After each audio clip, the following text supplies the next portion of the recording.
nobody believes that we've solved the too big to fail problem. I would argue we've compounded it by having Jamie Dimon go up there and our great senators, show us how interested they are and how they're really involved in this. You look at our history. Banks fail. This is News Beast. We have Rob Schneiderman in the House talking Greek elections, Robert Cox talking about the fallout from Jamie Dimon's congressional testimony.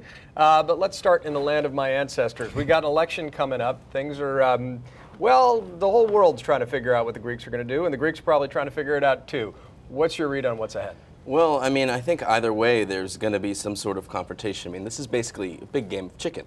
Both parties in Greece don't want the terms of the bailout to be exactly the way it is. Now, the Syriza party all the way on the left, they want to annul the bailout and really renegotiate it. But even the party on the right, the New Democracy Party, wants to delay some of the payments on the bailout for 2 years. I mean, that was just announced. So either way, I think the European leaders elsewhere are not exactly happy with what's going on, but at the end of the day, it's to their benefit if Greece stays in the Eurozone. But nobody's promising a bolt. I mean, you've basically been stationed in Europe a lot. You got a lot of insight into this. Are Greeks sort of in denial? I mean, do you think the exit is inevitable, or do you really think that at the end of the day, no matter who wins, that they'll find a way to not collapse? No, I take a slightly different view. I think Greece is technically an insolvent nation. It's not competitive enough, it's not productive enough ever to pay back its bills. And I think that in some ways, I know might sound like heresy to say, but if I were Angela Merkel and I were looking at this weekend's and you can be for Halloween. I have been on worse things on Halloween. But I would be hoping that sexy Alexei and the far left party wins and tries to negotiate out of all the promises it's made for austerity and those kinds of things, and essentially gives Germany a way out, or gives Greece a way out without Germany having to kick them out. Let's talk Jamie Dimon. The big congressional testimony yesterday. He said in one excerpt he was dead wrong. When I made that statement, I was dead wrong. About what?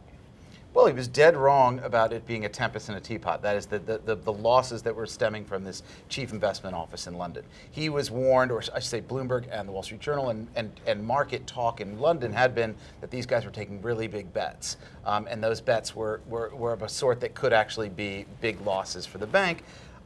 He looked into it. He was told by Ina Drew, who ran that office, the CFO, Doug Bronstein, that it's not that big a deal, don't worry about it. He publicly stated that it was a tempest in a teapot, a complete tempest in a teapot.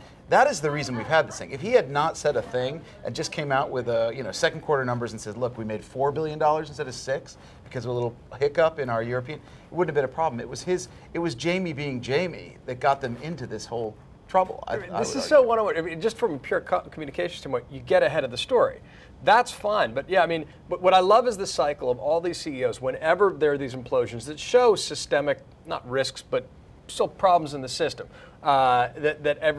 inevitably they say the same damn thing. Isolated incident. I mean, at this point, bank CEOs should be physically barred from ever having that come out of their mouths. Yeah, isolated incidents, it might be isolated today, but it's systemic tomorrow. Exactly. But I mean, my takeaway from the whole thing, Jamie, in Washington, the whole circus, was just this. There is still this wound in American society. We still believe that we are on the hook for losses on Wall Street or by the big banks, even though we've passed the Dodd-Frank Act, the Volcker Rule, all this. Nobody believes for a second, whether it's politicians, pundits, students at Columbia University, who were protesting yesterday. I mean, nobody believes that we've solved the too big to fail problem.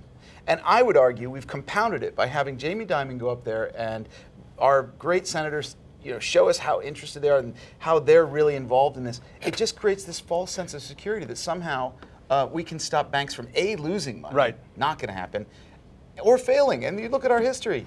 Banks fail. You just have to make sure it doesn't bring the entire economy down. And the suck-uppery of some senators saying, I really hope to get a donation from you later on was sort of stunning. Even Jamie Dimon's talking about breaking up the banks, and some conservatives are saying bring back Glass-Steagall. It's a fascinating moment. No, I mean, Jamie actually said there should be an Old Testament justice. That was something he said, sort of buried in his testimony or in his questions. Old Testament justice for banks that screw up. He's saying that they should be allowed to fail. The problem is nobody believes that anyone would let them fail. Fascinating. Final word, Ross. I'm going to go with yours. I'm going to go with Uzo. Uzo? Why not? Robert? Fallible. I suppose. Fallible? Both Dead wrong. Greece and J.P. Morgan, all fallible. All of us are. Dead wrong. That's all for us at Newsbeast. We'll see you tomorrow.